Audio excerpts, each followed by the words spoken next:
Hey guys, welcome back to my channel, or welcome if you're new. I think we're at part 4 now of the video series. If it's not part 4, I'll have it labeled right, don't worry. But today I'm going to do a radiator flush and heater core flush and all that type of stuff. Based off of a few of the other fluids I changed, I'm guessing that the radiator probably has some really dirty junk in it. So we're gonna flush that. This should be a pretty interesting video because something satisfying about cleaning something. I don't know. But today I'm gonna try to get the radiator flushed, and then I might make another video of me cleaning the inside out. The inside's filthy as well. I know a lot of people like watching that type of stuff too, so it should be interesting. But let's get to it. I'll first explain what I'm gonna do, and then I'll do it. Yeah, I just popped the cap off, and this thing is filthy on the inside. We'll leave this cap off and we'll come over here, and I have a clear tube connected to the drain port on the radiator. The reason I chose clear is so I could kind of see the dirty goodness coming out. If you can see on this truck, it's right there at the very bottom. I think you can see that clear tube. If you can, I'll circle it or something when I edit it. But connected to that, the very bottom, there's a valve you can open. I'll get under the trunk to show you in a second. And that valve is 3/4 or 19 millimeter. I think 19 millimeter. I just got a 3/4 inches when I say that. But you can loosen it with that. The first thing we're going to do is just drain what we can out of the radiator. And then I'll get a hose pipe and try to blow as much of that junk out as I can. And yeah, that's what we'll do first, and then I'll explain later. You see this right here, you know we're going to use it. Alright, so I'm under the truck now. I've already loosened that with the wrench a little bit, but we're pretty much just gonna loosen this until we see stuff come out. It looks like it's gonna come out of the there instead of the, oh my goodness.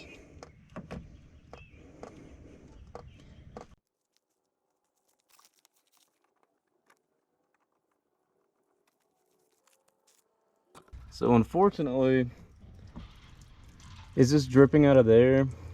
So what I'm gonna do is just move my drain pan under there.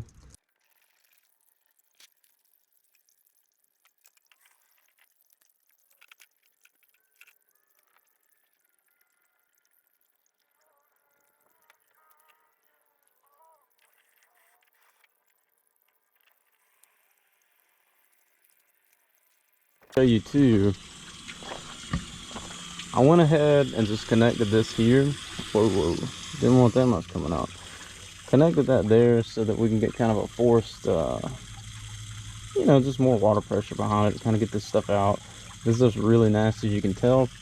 Once I'm sure that I have all the antifreeze out and it's just water, I'll just move that drain pan out of the way so we don't, you know, because I mean, we're going to have a lot. It's going to be gallons and gallons and gallons of water to get this thing clean, I'm thinking, because you can still see it's coming out pretty rusty. But by the time that thing's full, it should be good.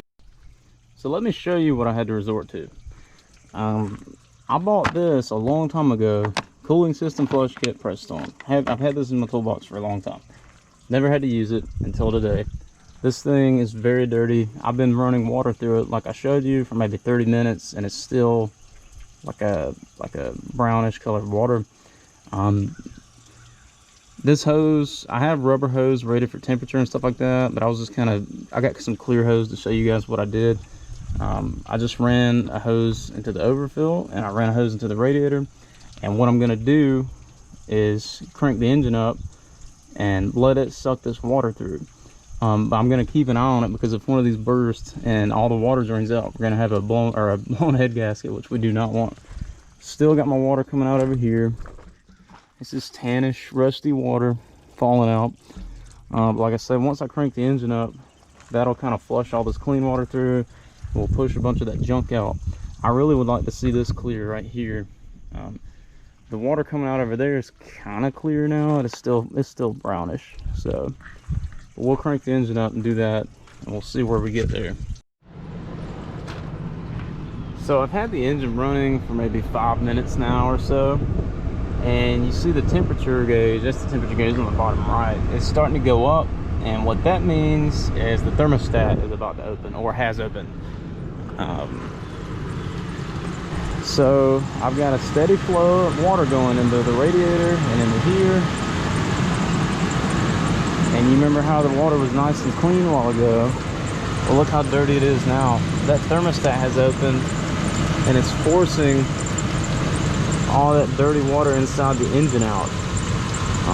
So I'll do this for a while until that's clear, and then I know that inside of the engine is clean. It looks like it may be clogged up with some junk again. I might have to go in there and move that valve around, jiggle it around a little bit, and break whatever's in there loose. But that's where I'm at right now. I realize that this is not the proper way to flush an engine. You normally want to do the inlet and the outlet over there, but older vehicles like this, you don't want to be messing with hoses and all that type of stuff, because you might end up creating more problems for yourself than you started with. And I want to show you guys something. You see how the water's not really too dirty? I mean, it's dirty, but it's not as dirty as it was. I'm going to show you how to make it dirty again. Pretty much just get inside, and I have the heat on high and all that stuff too. But just rev your engine up, and what that does is it gets your water pump pumping more water through. Then it'll swash around a bunch of that junk that's in there. This heat is getting really, really hot, which is a good sign. If your heater core is blocked, that water won't do a good job of transferring the heat. But I can definitely tell it's clearing up because this heat is so hot. I mean, I can barely hold my hand there, and before it was not like that. So, and yes, I need to fix that squeaky belt. You can rev it up a couple times like that, and then we'll go back and it'll probably be dirty.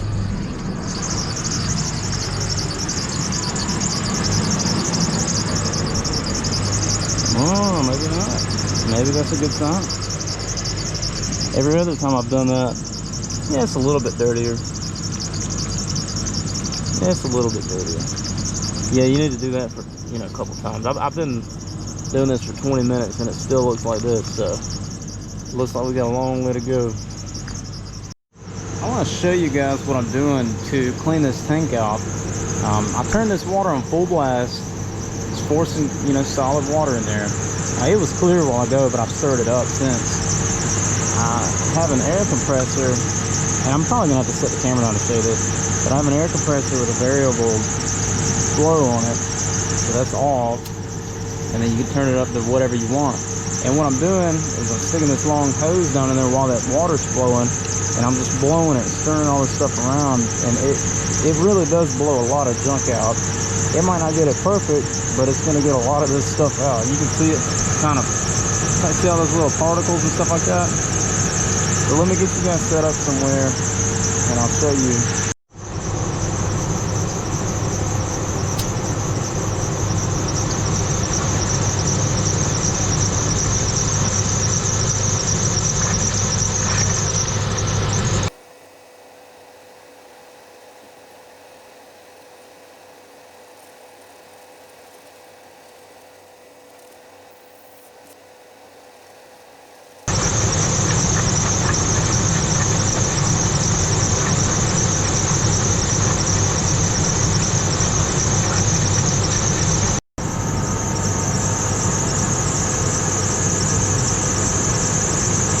See all the tiny particles coming out.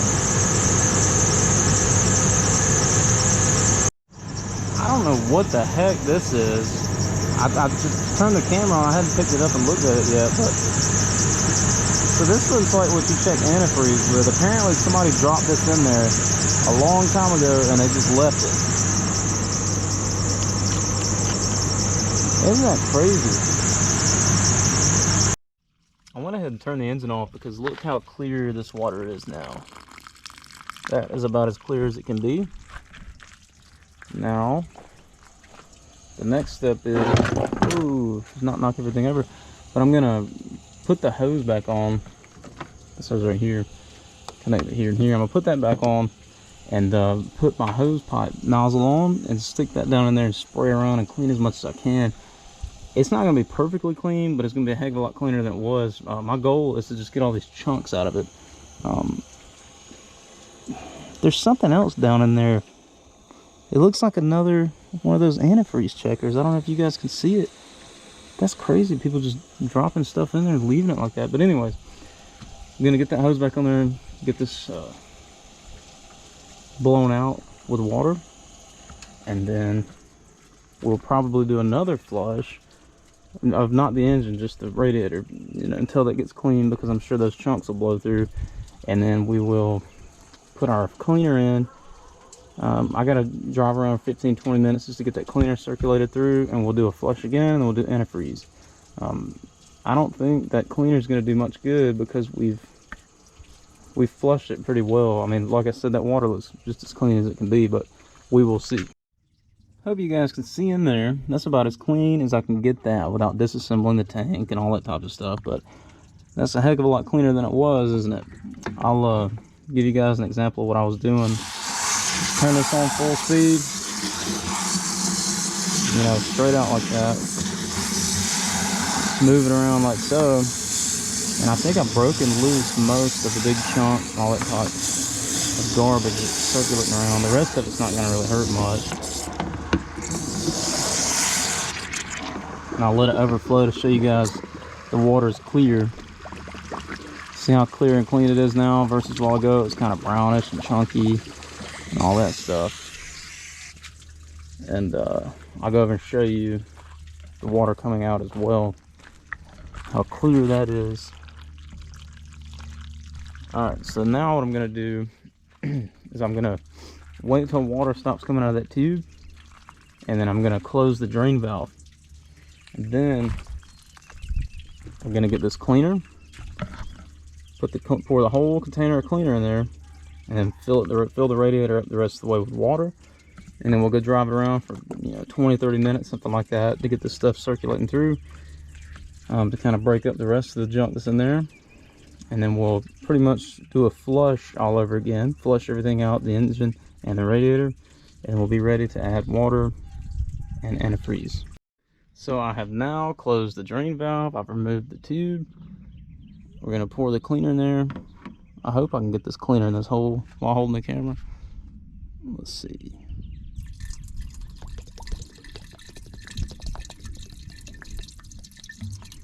Oh, heck, it's getting a little crazy on me.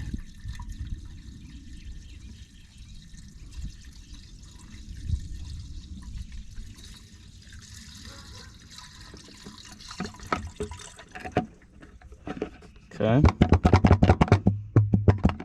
Gotta get every last drop. So now that I've put all the cleaner in there, I'm now going to fill it up with water, and I'll crank the engine up again and make 1,000,000% sure that water's everywhere it needs to be. Once I do that, we'll go for a drive. And guys, I wanted to mention as well, I'm just driving down the road. I'm going to the dump, just to drive this, get that chemical circulated around, get everything cleaned up as best I can. But I just wanted to mention to watch your temperature gauge as you drive. You want it to stay at a normal level. If it begins to rise or anything like that, you have air in your lines, or maybe you didn't fill it all the way up with water, and that would also cause air. But that's just something I wanted to mention before I get back and we actually do the final flush and filling. There was more junk in the engine. You can see that little drive I did just now, I got a lot out. So what I'm going to do now is pretty much just flush it all over again. I'll get the hose pipe out. Ew, it even got a bunch of that stuff loose. But I'll get the hose pipe out, keep this full, crank the engine up, and do like we did before until it's clear, and then we should be ready to fill it up with antifreeze. So the water's flowing pretty clear now. I'm not sure how good you can see that. It's clear. That tube is stained dirty. But what I've done is I've closed off the valve just enough to where it's barely coming out of that, and it's only coming out of the tube. So now what I'm going to do, I'm going to leave the truck running. I'm going to turn off the hose pipe, and I'm going to start filling antifreeze, just straight concentrated antifreeze. And when I see that turning yellow, I'm gonna come over here and I'm going to turn that valve off, and then I'm gonna fill it the rest of the way up with distilled water.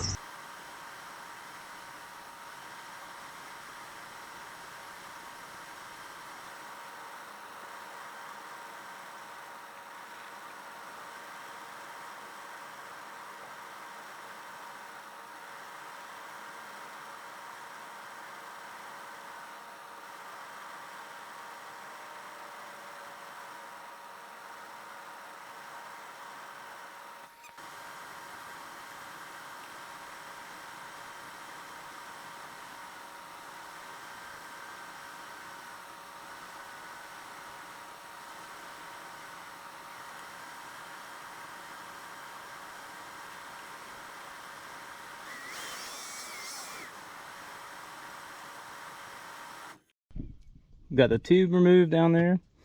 I've got the drain plug tightened back up. Checked everything for leaks, making sure we don't have any antifreeze or anything come out of any of our hoses. And I have this topped off to the hot level, and it seems pretty clean. It's a heck of a lot cleaner than it was, that's for sure. Well, the coolant is good and clean in there now. It's got new antifreeze in it, and it should be good for another couple of years. I've always done coolant changes that way because, you know, you can flush it by taking the heater core loose, and you can take hoses loose and this and that and the other.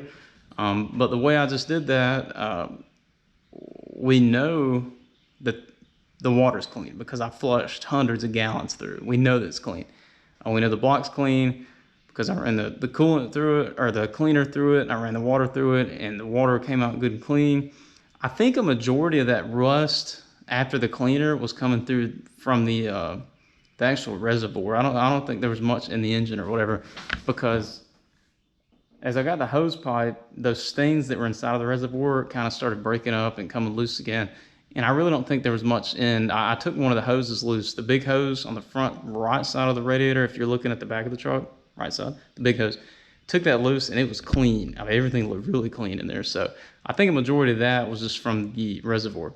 But I've always done my coolant changes like that because, you know, if you pour your antifreeze in first, or you concentrate, I always use concentrate because it's cheaper. But you pour your concentrate in, and you know that it's running through the engine, through the block, through the radiator, and all that type of stuff, right? So when you see that that's yellow, you know that it's all ran. I mean, when you see the drain is turning yellow, you know that it's all ran through. So, and then I've always heard to use deionized water. Deionized is the best, but distilled, I don't know. I've always used distilled water and I've never had a problem. As long as you do your maintenance, you won't have problems. I heard not to use tap water because it's got minerals and things like that in it. And the water, you know, can get around boiling. And if you boil, the minerals will attach to the aluminum. I don't know, the inside of your engine. I don't know whether that's true or not, but I've always used distilled water, never had a problem. And as far as running all this, I know people are probably gonna be saying, "Oh, you're running all that stuff out on the ground." I captured like 99% of the antifreeze. There might have been a little bit, but I'm pretty sure it's diluted with the hundreds of gallons of water that I ran through. All the water that I didn't collect and I just ran out on the ground, it was all just water and maybe some rust, but the majority of that was water, so don't worry about that. But I hope you guys got something out of that.